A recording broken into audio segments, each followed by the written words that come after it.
Au nom du Père et du Fils et du Saint-Esprit, Amen. Grande joie d'être là avec toi en ce mercredi 20 juillet. Et aujourd'hui, nous allons commencer à suivre le livre du prophète Jérémie. Et je t'invite non pas seulement à lire ces quelques versets, mais de lire tous les livres. Aussi, c'est une suggestion de pouvoir suivre toute la lecture du livre. D'accord? Mais si tu es fidèle déjà à la lecture divina, c'est très bien. Et n'oublie pas de laisser la marque dans ton cellulaire, de dire que tu as aimé la lecture divina. Jérémie chapitre 1er à partir du verset 1. Parole de Jérémie, fils de Hilkiahu, l'un des prêtres résidant à Anathoth, en territoire de Benjamin. La parole du Seigneur me fut adressée en ces termes. Avant même de te modeler au ventre maternel, je t'ai connu. Avant même que tu sois sorti du sein, je t'ai consacré. Comme prophète des nations, je t'ai établi. Et j'ai dit, ah Seigneur Dieu, vraiment, je ne sais pas parler, car je suis un enfant. Mais le Seigneur Dieu répondit, ne dis pas, je suis un enfant, car vers tous ceux à qui je t'enverrai, tu iras, et tout ce que je te ordonnerai, tu le diras. N'aie aucune crainte en leur présence, car je suis avec toi pour te délivrer, oracle du Seigneur. Alors le Seigneur étendit la main et me toucha la bouche. Et le Seigneur me dit, voici que j'ai placé mes paroles en ta bouche. Vois, aujourd'hui même, je t'ai établi sur les nations et sur les royaumes, pour arracher et renverser, pour exterminer et démolir, pour bâtir et planter. Voilà le passage que le Seigneur nous donne aujourd'hui. Et ici, c'est Dieu qui appelle Jérémie, comme Dieu nous a appelés, comme tu as appelé, et appelle beaucoup d'autres personnes à les suivre, à tout quitter pour les suivre. Et ici, c'est Jérémie. Et la parole de Dieu fut adressée à Jérémie. Qu'est-ce que le Seigneur a dit?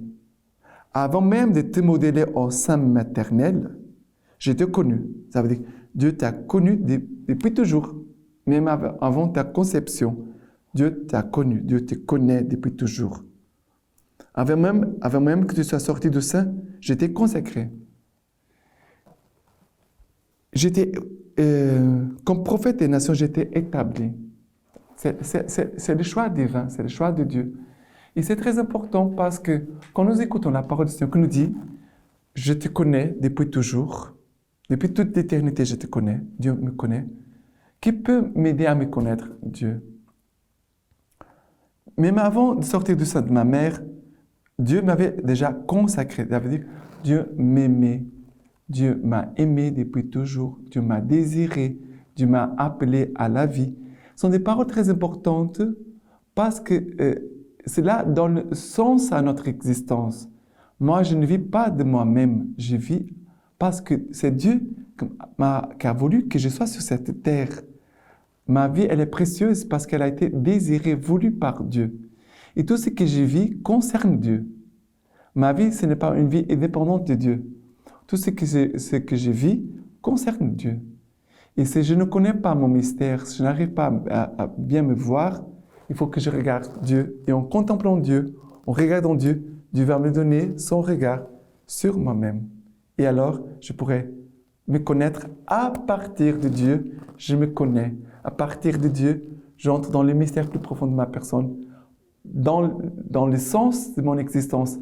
Pourquoi Dieu m'a mis sur cette terre? Qu'est-ce que Dieu attend de moi? Quelle est la grâce que je porte? Quel est le mystère de Dieu que je porte pour la vie du monde? Et après, le Seigneur Jérémie va dire, je suis un enfant. Est-ce que Dieu va confirmer cela? Dieu va dire, ne dis pas, je suis un enfant. Dieu dit, ne dis pas, je suis un enfant. Il y a beaucoup de personnes qui disent, je suis un enfant, je ne sais rien, je ne suis pas capable. Ça veut dire que ces personnes-là sont en train d'être irresponsables. Elles sont irresponsables. Dieu veut nous placer dans notre responsabilité. Tu n'es pas un enfant, tu es un homme, une femme capable parce que je te communique ma grâce. Et comme ça, la personne elle est fortifiée en Dieu. Et Dieu va dire concrètement, car vers tout ce que je t'enverrai, tu iras. Et tout ce que je te ordonnerai, tu le diras. N'aie aucune crainte en leur présence, car je suis avec toi pour te délivrer. Cette parole est aussi très, très importante. N'aie aucune crainte en leur présence, car je suis avec toi pour te délivrer, oracle du Seigneur. Et après, le Seigneur continue son action. Ça veut dire que Dieu va toucher la bouche de Jérémie. Dieu touche la main et dit, voici que j'ai placé mes paroles dans ta bouche. Voilà, Dieu qui nous touche et nous communique sa grâce, nous communique sa parole. Ça veut dire que Dieu nous communique la capacité. Notre capacité ne vient pas de nous-mêmes. Notre capacité vient de Dieu. Mais il faut avoir la foi, il faut avoir cette confiance. En même temps, Dieu va purifier les pensées, les cœurs, les regards de Jérémie. Parce qu'il se voyait comme un enfant. Mais c'était un mensonge, il n'est pas un enfant. Vous comprenez? Dieu vient purifier Jérémie et Dieu aussi va communiquer la grâce pour la mission que Dieu veut lui confier. Et après, Dieu va dire, aujourd'hui même, j'ai été établi sur les nations et sur les royaumes pour arracher et renverser, pour exterminer et démolir, pour bâtir et planter. L'action de Dieu. Et parfois, Dieu, il faut faire ça. Parce qu'il faut faire la place pour Dieu. Vous comprenez? Jérémie va faire la place dans les cœurs, dans le peuple de Dieu, pour que Dieu puisse mettre ce qu'il veut communiquer aujourd'hui. Le nouveau de Dieu. C'est très important, ça. Très important. Maintenant, le psaume d'aujourd'hui, c'est le psaume 71, le psaume 71. En toi, Seigneur, j'ai mon abri. Sur moi, pas de honte à jamais. En ta justice, défends-moi, délivre-moi. Tends vers moi l'oreille et sauve-moi. Sois pour moi un roc hospitalier, toujours accessible. Tu as décidé de me sauver, car mon rocher, mon rempart, c'est toi. Mon Dieu, délivre-moi de la main de l'impie, de la poigne du fourbe et du violent. Car c'est toi mon espoir, Seigneur. Seigneur, ma foi de ma jeunesse. Sur toi, j'ai mon appui dès les seins. Toi, ma part, dès les entrailles de ma mère. En toi, ma louange sans relâche. Ma bouche racontera ta justice. Tous les jours, ton salut. Ô Dieu, tu m'as instruit dès ma jeunesse. Et jusqu'ici, j'annonce tes merveilles. C'est ici que c'est très important. Oh Dieu, tu m'as instruit dès ma jeunesse. Depuis que je suis tout petit, tu m'as instruit. Jusqu'ici, j'annonce tes merveilles. Voilà. Tous les jours, je vais raconter ta justice et ton salut. Mais c'est toi, Seigneur, qui est mon roc ici. Il dit, sois pour moi un roc hospitalier, toujours accessible. Mon rocher, mon rempart, c'est toi. En ta justice, défends-moi, délivre-moi. En toi, Seigneur, j'ai mon abri. Sur moi, pas de honte à jamais. Car c'est toi mon espoir, Seigneur. Seigneur, ma foi et ma jeunesse. Voilà. Ici, la parole nous dit, ou quoi? Dès ma jeunesse, j'ai placé en toi ma foi. Dès ma jeunesse, tu m'as instruit, tu m'as conduit. Voilà des paroles qui nous rappellent c'est Dieu, notre Dieu, qui nous accompagne depuis toujours. Et c'est lui qui gardera notre vie jusqu'au bout. Et maintenant, l'évangile d'aujourd'hui, c'est Matthieu chapitre 13, à partir du verset 1. En ce jour-là, Jésus sortit de la maison et s'assit au bord de la mer. Et des foules nombreuses s'assemblèrent auprès de lui, si bien qu'il monta dans une barque et s'assit. Et toute la foule se tenait sur les rivages. Et il leur parla de beaucoup de choses en paraboles. Il disait, voici que le semeur est sorti pour semer. Et comme il semait, des grains sont tombés au bord du chemin. Et les oiseaux sont venus tout manger. D'autres sont tombés sur les endroits rocheux où il n'avait pas beaucoup de terre. Et aussitôt, ils ont levé parce qu'ils n'avaient pas de profondeur de terre. Mais une fois le soleil levé, ils ont été brûlés et faute de racines, se sont desséchés. D'autres sont tombés sur des épines et les épines ont monté et les ont étouffés. D'autres sont tombés sur la bonne terre et ont donné du fruit. L'un 100, l'autre 60, l'autre 30. Entendent qui a des oreilles. Alors, ici, on voit tout au début Jésus sur la barque, qui monte dans une barque, et la foule sur le rivage.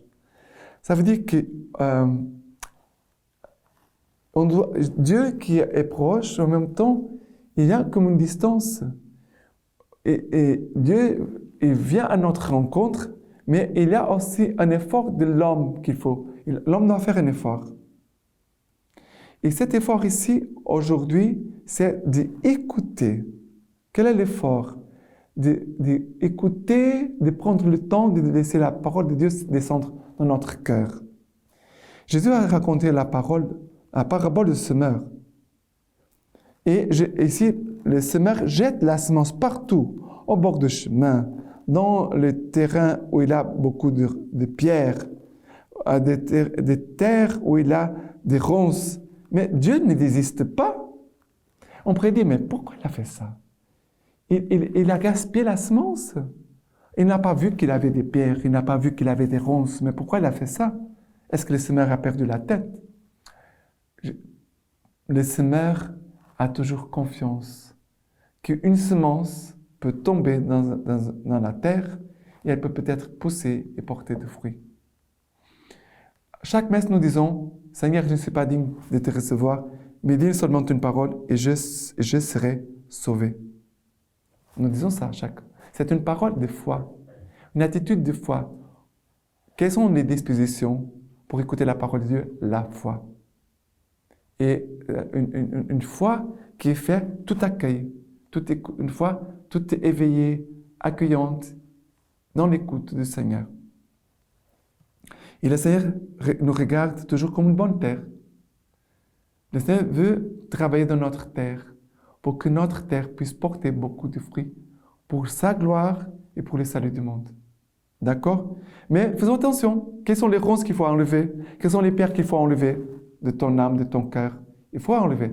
Il faut pas dire, ah voilà, c'est comme ça, alors je continue. Non.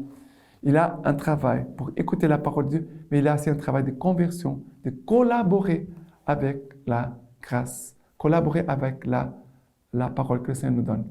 Travaillons ensemble, l'Esprit Saint et nous. OK? Maintenant, la lecture patristique d'aujourd'hui nous dit ceci. Reviens à Dieu de tout ton cœur, quitte ce monde misérable, et ton âme trouvera le repos, car le royaume de Dieu est paix et joie dans l'Esprit Saint. Le Christ viendra vers toi en t'apportant sa consolation, si tu lui as préparé en toi une demeure digne de lui. Toute sa gloire et sa beauté est au-dedans, et c'est là qu'il trouve toute sa joie. Il rend fréquemment visite à l'homme intérieur. Ses paroles sont pleines de douceur, sa consolation donne la joie, sa paix surabonde, sa familiarité comble d'étonnement. Allons, âme fidèle, prépare ton cœur pour que cet époux daigne venir habiter en toi. Car il dit, si quelqu'un m'aime, il gardera ma parole. Nous viendrons chez lui et nous ferons en lui notre demeure. Maintenant, je vous laisse la bénédiction par les mains toutes pures de la Vierge Marie. Dieu Tout-Puissant vous bénisse et vous garde, le Père, le Fils et le Saint-Esprit. Amen.